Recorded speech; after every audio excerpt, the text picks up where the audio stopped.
তুই ঘরে জায়গা দিবি না? হেই, আমার বন্ধুরা এলে তুই সবসময় এমন করস কে লেগা? হ্যাঁ, ওরা এলে তোর কি সমস্যা? আমার অনেক সমস্যা, পুরো ঘর গন্ধ হয়ে গেছে, ওকে কাশ হইলে জানি গন্ধ বেরিয়েছে।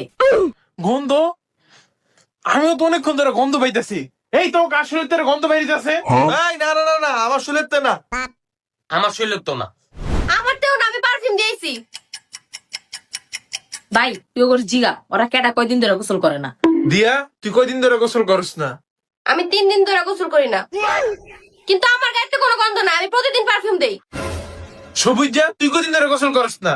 দেখ, আমি সত্যি কথাই কই, আমি এক সপ্তাহ ধরে গোসল করি না, কিন্তু আমার শরীর তো কোনো গন্ধ হইতেছে না, কারণ আমি প্রত্যেকদিন জামা কাপড় চেঞ্জ করি। শুভ, তুই কয়দিন ধরে গোসল করস না? বুঝলাম না, তুই দিয়ার জিজ্ঞাসা কয়দিন ধরে গোসল করে না, সবুজ রেও জিজ্ঞাসা কয়দিন ধরে গোসল করে না, তুই আমারও জিজ্ঞাসা আমি